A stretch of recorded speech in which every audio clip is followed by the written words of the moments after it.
இன்றைக்கி கத்திரிக்காய் உருளைக்கிழங்கு பொரியல் பார்த்துடலாம். அதுக்கு நான் 5 கத்திரிக்காயும் ஒரு உருளைக்கிழங்கு எடுத்து வச்சுருக்கேன். இப்போது செய்முறையை பார்த்துடலாம். 5 கத்திரிக்காயும் நீல வாக்கில் கட் பண்ணி அது மூழ்கிற அளவுக்கு தண்ணி சேர்த்துட்டு அடுப்பில் வச்சுருக்கேன். உருளைக்கிழங்கையும் நீல வாக்கில் கட் பண்ணி இதை கூட சேர்த்துக்கலாம்.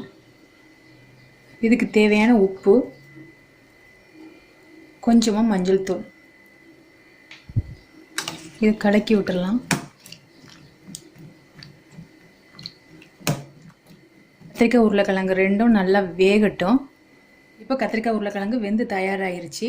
மூடி போட்டு வேக வச்சா மேலே உள்ள காய் கருப்பாகாமல் இருக்கும். இப்போ அடுப்பை ஆஃப் பண்ணிடலாம்.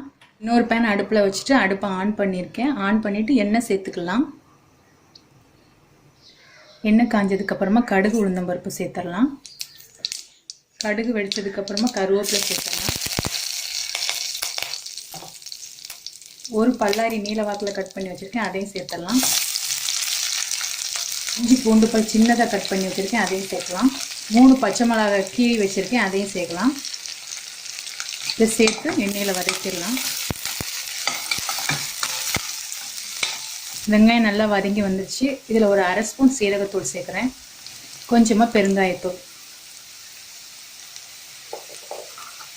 இதை சேர்த்து வதக்கிடலாம்.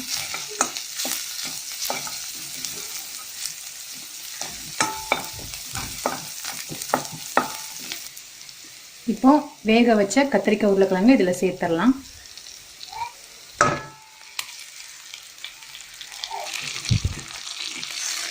இதில் கிளறி விட்டுடலாம். இதை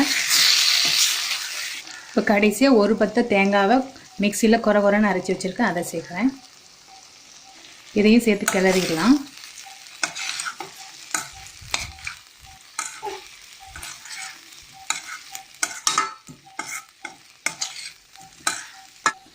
அவ்வளோதாங்க. இப்போ அடுப்பை ஆஃப் பண்ணிடலாம்.